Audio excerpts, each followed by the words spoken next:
डकी को गिरफ्तार हुए आज पूरे 70 दिन गुजर चुके हैं और जिस बंदे ने ये पूरा सिस्टम चलाया गिरफ्तारी का, जो मास्टरमाइंड था, वो एडिशनल डायरेक्टर सरफराज चौधरी है। मैंने बड़े शुरू में वीडियोस बना के लोगों को जब गाइड करना शुरू किया कि एनसीसीआईए ने बड़े बड़े यूट्यूबर्स के ऊपर हाथ इसलिए डाला है कि आम बंदों से पैसे कम निकलते हैं और इन बंदों से मोटे पैसे निकल आते हैं। यही वजह है कि इन यूट्यूबर्स को इबरत का निशाना बनाया जा रहा है। यानी अगर उन्होंने कोई गलती किया, उस गलती की सजा तो उनको मिलनी चाहिए, लेकिन उनकी इस गलती को दुनिया का सबसे बड़ा जुर्म बनाकर पेश करना और उनकी पूरी उम्र की तमाम जमा पूंजी को अपने खजाने में या सरकारी खजाने में जमा करवाना, यह गैर कानूनी और गैर आईनी है। एडिशनल डायरेक्टर सरफराज चौधरी, जिसका नाम आपने सुना, जिसके आपने इंटरव्यूज देखे, जिसकी हर बात वतन अजीज से शुरू होकर रियासत पाकिस्तान से खत्म होती थी, जिसके मुताबिक कौमी हीरो कायदे आजम या अलामा इकबाल नहीं बल्कि जवेद चौधरी और मंसूर अली खान जैसे वो तमाम एंकर से जो उसका इंटरव्यू किया करते थे, और वो डंके की चोट पे कहा करता था कि डकी एक बहुत बड़ा बेशरम शख्स है और डकी जैसे जितने भी यूट्यूबर्स हैं इनको मैं बाहर से पकड़ के लाऊंगा, इनको मैं इबरत का निशाना बनाऊंगा। आखिर इस पूरे मामले के पीछे क्या कहानी थी, उसके लिए मैं एक एफआईआर अटैच कर रहा हूं और मैं चाहूंगा मैं इस एफआईआर को भी पढ़ूं।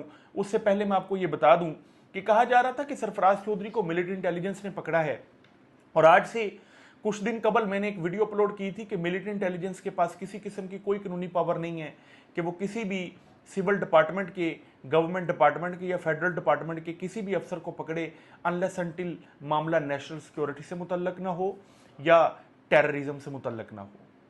यही वजह है कि एक मुकदमा एफआईए ने दर्ज किया है। एफआईए की जी एंटी करप्शन जो उसका सर्कल है, उसने एक मुकदमा दर्ज किया है और anti corruption circle ACC Lahore ने एक जो मुकदमा दर्ज किया वो है 36/2025।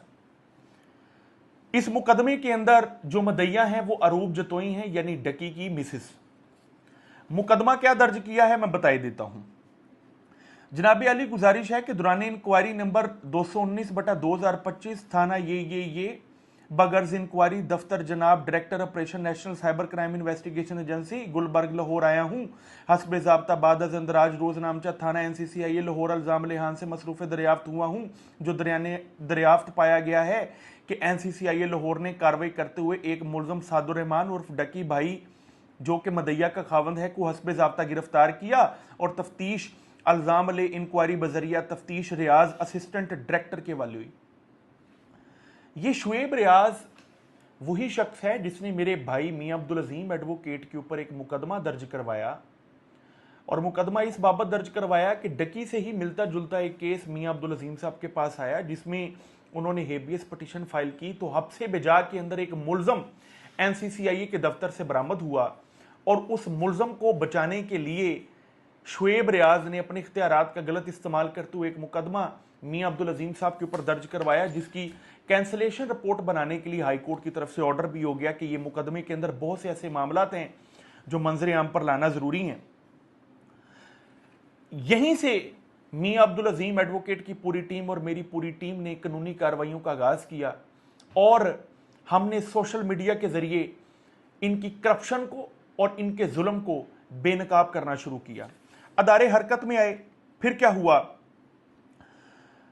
अल्जाम ले शुएब रियाज ने मस्कूरा मुलजम की बेगम अरूब जतोई को मुकदमा में रिलीफ देने के लिए रकम कुल 60 लाख रुपए बजरिया उस्मान, जो कि सादुर रहमान और शुएब का दोस्त है, सुलेमान अजीज जो कि शुएब रियाज का फ्रंटमैन है, हथियाए। यानी सादुर रहमान का दोस्त उस्मान है और शुएब रियाज जो कि असिस्टेंट डायरेक्टर था, उसका जो फ्रंटमैन है सुलेमान, इन दोनों के कोऑर्डिनेशन से 60 लाख रुपए हथियाया गया। उसके बाद बजरिया शहबाज जो कि शुएब रियाज का फ्रंटमैन है और मुलजम के वकील चौधरी उस्मान के साथ बाहम साजबाज होकर बटोरे। दौरान इंक्वायरी पाया गया कि अल्जाम ले शुएब रियाज असिस्टेंट डायरेक्टर ने अपने इख्तियारात का नाजायज इस्तेमाल करते हुए रिश्वत कुल रकम 90 लाख रुपए मुलजम सादुर रहमान उर्फ डकी बाई की फैमिली मेंबर से बजरिया अपने फ्रंटमैन उस्मान, सुलेमान अजीज और मुलजम के वकील चौधरी उस्मान के साथ बाहम साजबाज होकर कुल रकम 60 लाख रुपए शुएब रियाज ने फ्रंटमैन सुलेमान अजीज के जरिए कोट अब्दुल मालिक के मोटरवे टूल प्लाजा जिला शेखोपुरा दरख्वास्त दहिंदा जियाउर रहमान जो कि डकी का वालिद है और अब्दुल्ला की मौजूदगी में अगस्त 2025 में वसूल किया। 17 अगस्त 2025 को डकी गिरफ्तार होता है और उसके बाद इंटरव्यूज का सिलसिला शुरू हो जाता है और अगस्त 2025 में 60 लाख रुपए हथियाए गए, जबकि रकम 30 लाख रुपए बसूरत 3 अदद चेक यानी 3 चेक लिए 30 लाख रुपए के, टोटल 10 लाख के 3 चेक थे। शहबाज फ्रंटमैन शुएब रियाज वसूल किए बतौर जर रिश्वत हथियाई गई। रकम की तकसीमकारी की तफसील यह है कि इल्जाम ले शुएब रियाज ने 50 लाख रुपए इल्जाम ले जवार अहमद डिप्टी डायरेक्टर के एक दोस्त कार जोन शोरूम वाले के पास रखवाए। अब ये कार जोन वाला कौन है, इसको जरा रिसर्च कर लीजिएगा। कार जोन शोरूम वाले के पास 50 लाख रुपए रखवाए। किसने रखवाए? शुएब रियाज ने रखवाए। किसके लिए रखवाए? जवार अहमद डिप्टी डायरेक्टर के एक दोस्त के जरिए रखवाए। और 5 लाख रुपए उस्मान अजीज, 5 लाख रुपए चौधरी उस्मान ने रखे। मजीद 20 लाख रुपए शुएब रियाज ने खुद रखकर बकिया 5 लाख रुपए अपने फ्रंटमैन को दिए, वही फ्रंटमैन जो इसका नाम सुलेमान है। अब 5 लाख रुपए एडिशनल डायरेक्टर सरफराज चौधरी को भी दिए। जी हां, सरफराज चौधरी साहब को दिए जिनके इंटरव्यूज बंद नहीं होते थे। दौरान इंक्वायरी मजीद पाया गया कि इल्जाम ले शुएब रियाज ने अपने इख्तियारात का नाजायज इस्तेमाल करते हुए मुलजम डक्की भाई के अकाउंट से टोटल हो ये कोई $3,26,429 बजरिया बाइनेंस अपने अकाउंट में ट्रांसफर किए।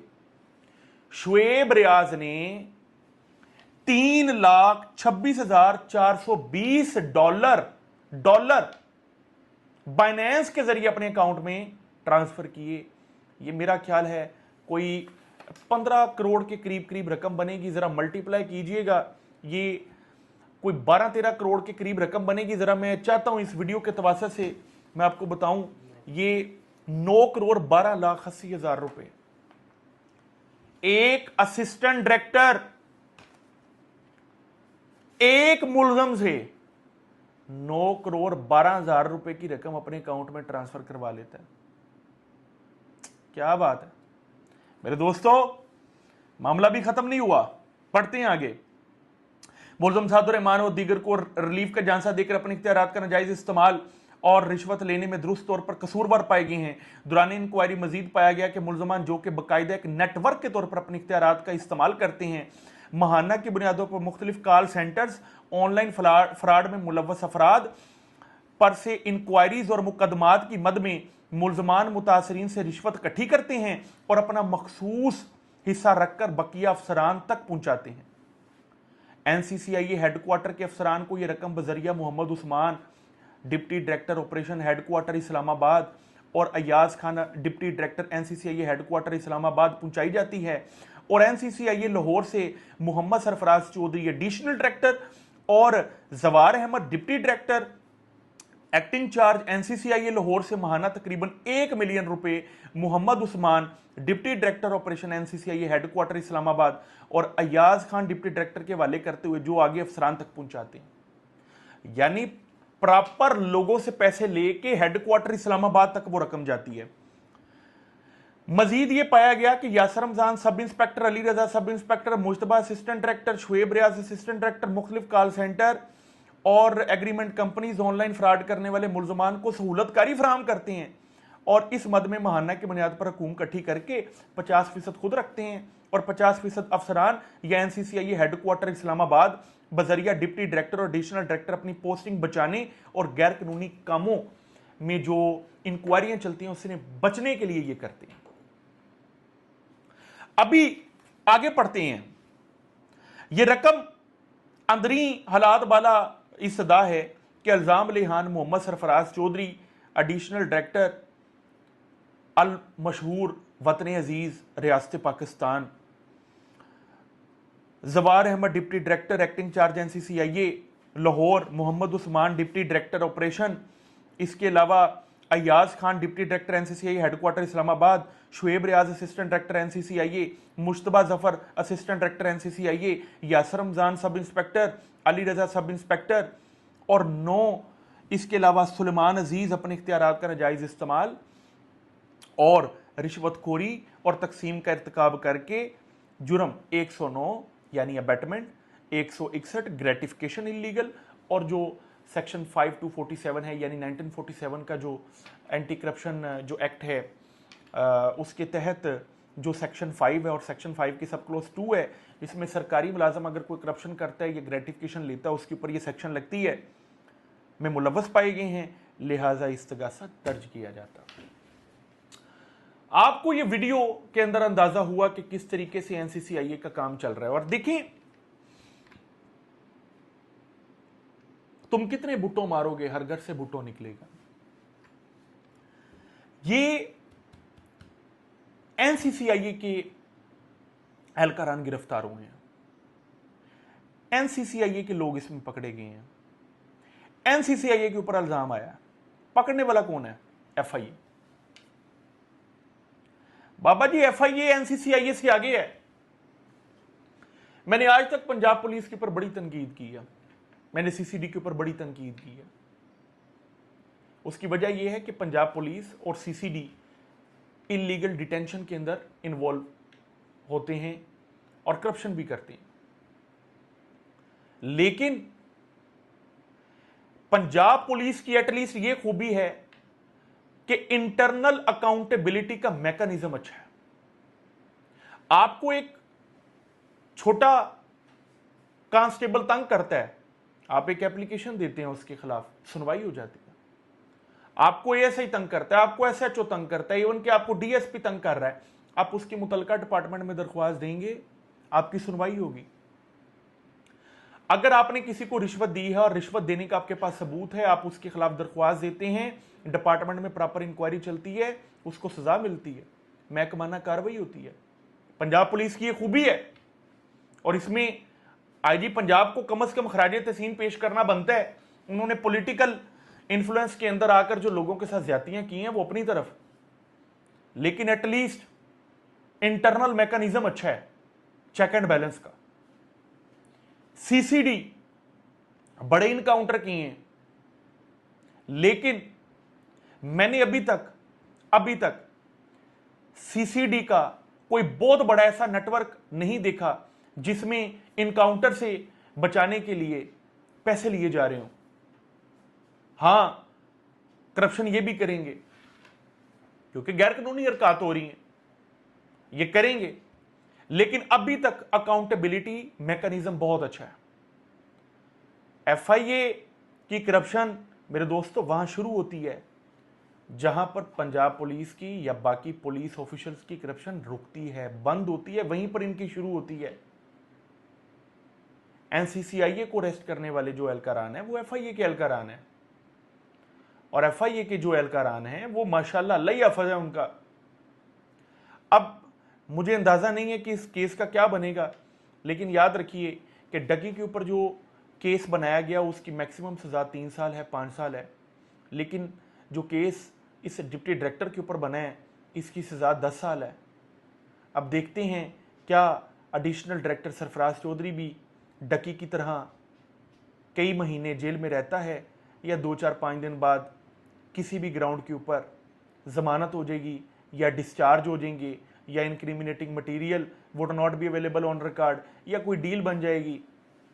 इस पूरे मामले के अंदर मैं ये भी बताना चाहूँगा कि चंद वकला, मेरी उनसे रिक्वेस्ट है कि बराए मेहरबानी करप्ट बंदों की वकालत मत कीजिए, मजलूम लोगों की वकालत कीजिए, वरना एक टैग आप लोगों के ऊपर आ जाएगा कि यार ये हर करप्ट बंदे के साथ जुड़ा होता है। अल्लाह आप सबको अपनी हिफ्ज़-ओ-मान में रखे। जज़ाकल्लाह।